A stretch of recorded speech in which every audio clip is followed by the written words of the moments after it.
Welcome to She Coaches Coaches. I'm your host, Candy Motzek, and I'm going to help you find the clarity, confidence, and courage to become the coach that you are meant to be. If you're a new coach, or if you've always wanted to be a life coach, then this is the place for you. We're going to talk all about mindset and strategies and how to, because step by step only works when you have the clarity, courage, and confidence to take action. Let's get started.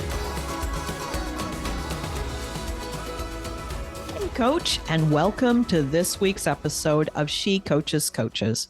Today, we're diving into an exclusive excerpt from one of my most popular masterclasses, How to Thrive as a Coach and Unlock Six-Figure Success.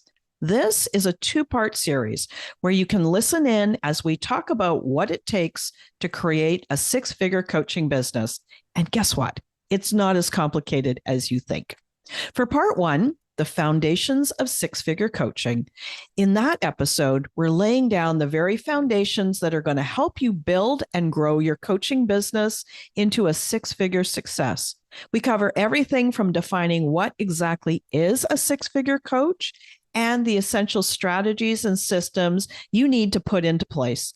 Whether you're just starting out or looking to scale up, this episode is packed with actionable advice to help you navigate your journey with confidence. And for part two, conquering coaching challenges beyond the basics, I want you to tune into that episode in the series as well, as we dive deeper into the challenges that many coaches face on their path to success. We explore common obstacles like overcoming overwhelm, avoiding shiny object syndrome, and conquering fear, ensuring you're equipped to not only meet, but break through all your barriers to reaching your coaching goals. This session is crucial for anybody who is ready to tackle the tougher aspects of coaching head on. So I am so glad you're here to enjoy this two-part series. Make sure you subscribe to your podcast on your favorite platform so you don't miss any of the insightful episodes. Ready to transform your coaching career? Great. Let's get started. If it's so simple, Candy, why do so many coaches struggle, right? Like, you're telling me it's simple. 4 essentials, do the one thing, one client, one problem, one solution, help them get amazing results. It seems so simple. Why are so many people struggling? Well, it's because of this. Whenever we want to get to the next level, we're thinking, I've got to get better at my skills. Maybe I need to get better at learning how to invite people. Maybe I need to get better at creating connections or defining my dream client, or getting better at creating an irresistible offer, improve my skills. And that is true. But it's not the only truth. So yes, you need to get better with your skills, but you also need to upgrade your beliefs. That's the place where we forget. We forget that the life that we have right now, our self-belief, our identity, matches where we are right now. We need to upgrade that self-belief to create the next level that we want. So skills are important, but they're not the only thing. The other thing is to upgrade your beliefs. So I want you to consider this. If you don't have enough clients or your income is too low, this is not the problem. It's kind of weird, but stick with me. Those things are actually a symptom. Not signing enough clients, not reaching your income goal is a symptom. Those things are symptoms of another problem. And the problem is not that there is something wrong with you, that there's something wrong with your abilities, that you can never do it. That is not the real problem. What is? Maybe some of the reason is you have a misguided self-identity. You have a misperception about why you're not reaching your goals. So maybe that's why. All right. So let's talk a little bit about some of these common struggles. Common struggles demystified. I've got 4 identified, and I'm going to talk you through what they look like, what you're thinking like, what they sound like in your head, how you're feeling while you're in that, and then how do you get over it, right? So the first struggle is the struggle of overwhelm. This is something I see so often. And honestly, I've experienced it myself. Like I get overwhelmed just like anybody does, but I don't have to stay there. Okay. And neither do you. So, what is that overwhelmed? What does it sound like? What are you thinking when you're overwhelmed? It sounds like this. I don't know where to start. Gosh, there's just too many choices. Oh, I can't decide. And when you have that inner dialogue, you're feeling overwhelmed, confused, indecisive, stuck. So it sounds like this in your head. It feels like this in your body. What does it look like? What are you doing or not doing? Well, you spend a lot of time looking at all of the options. You're thinking and thinking and thinking and overthinking. And then you spend a ton of time deciding. And then 5 minutes later, you change your mind. So, what's the result of this? The outcome is that you never really get started, or you make a small start and then you stop, and then you change your mind and you start again. Ultimately, the result of this dynamic is that you stay overwhelmed. So, I want you to type in the chat, does this sound like something you've ever experienced, where you feel there's too many choices and you feel overwhelmed and you spend a lot of time thinking about what you should do?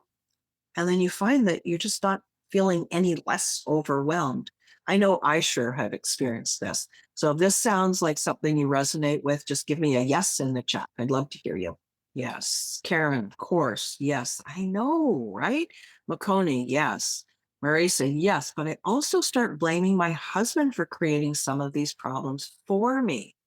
All right. But see what great awareness you have, right? You're searching for a solution. So when you feel overwhelmed, what do you want? I know for me, when I'm feeling overwhelmed, what am I looking for? I'm looking for clarity. Just tell me what to do and direction.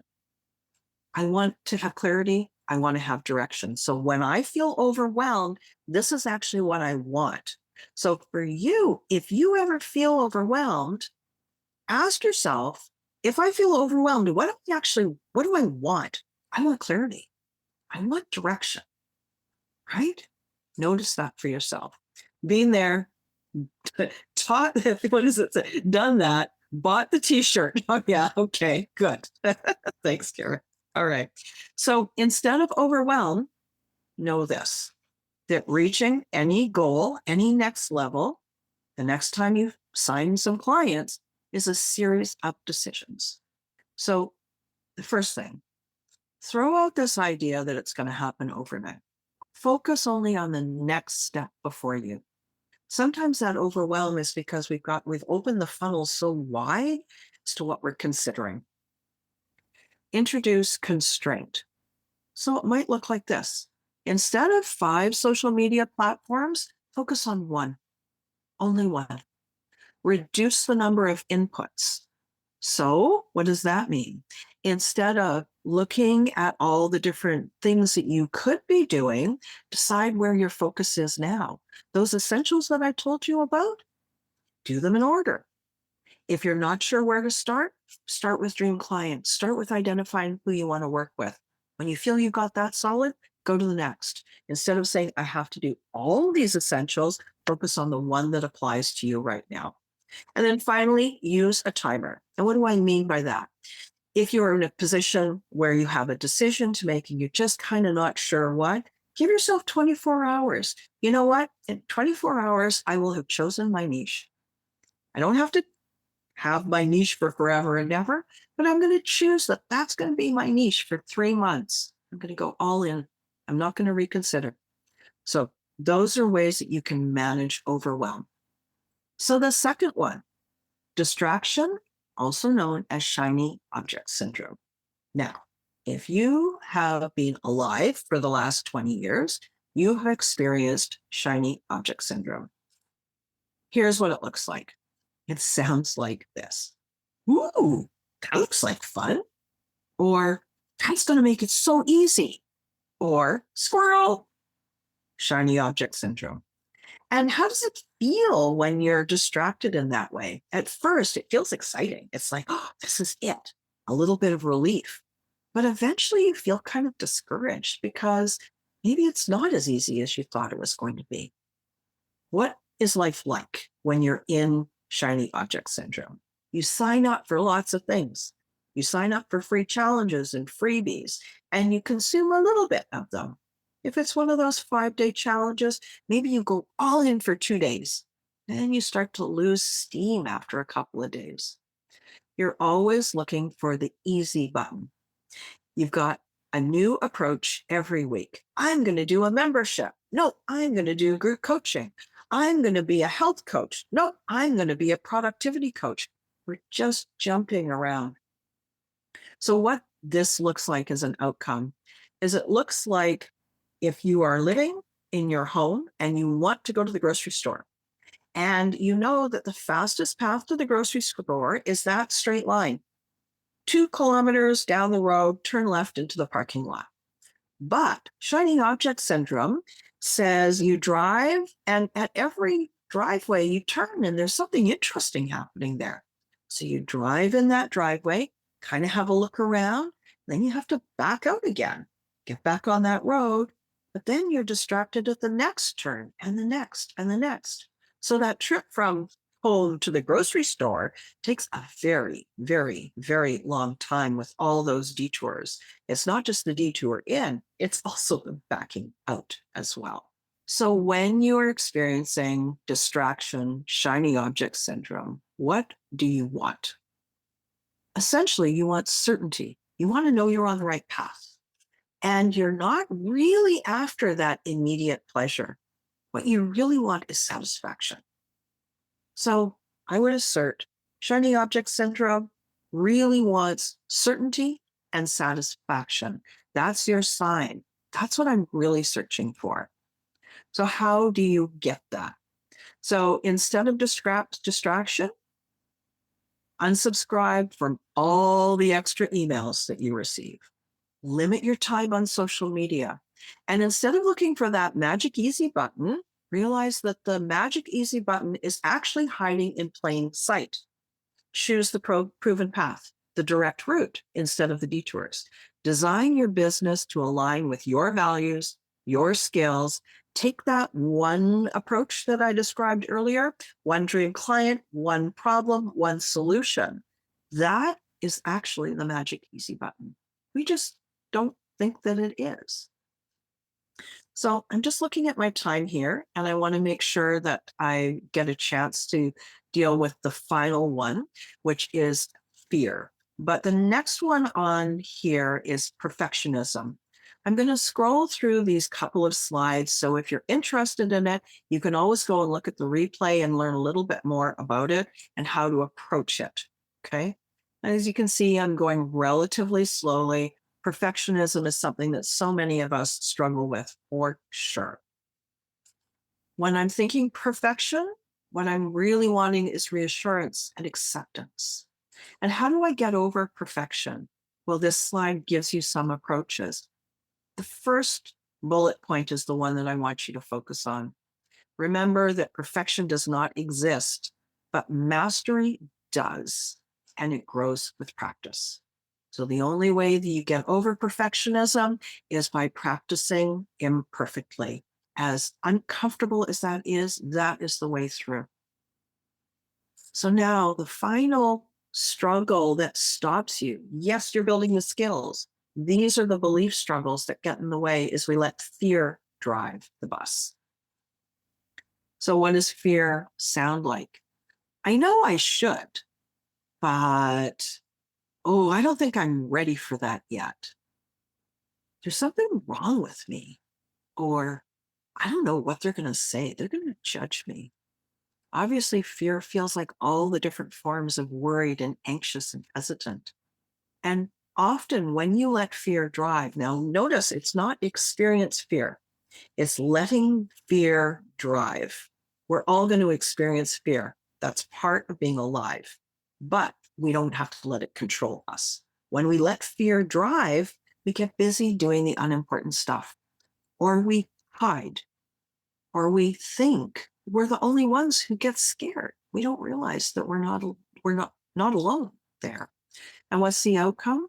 You actually lengthen the time that you're afraid.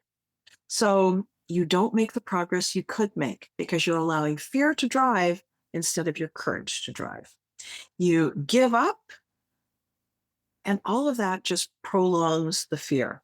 So in the Coaching Success Circle, which is the group coaching program that we've got, we currently are in the middle of a courage challenge because we all experience fear.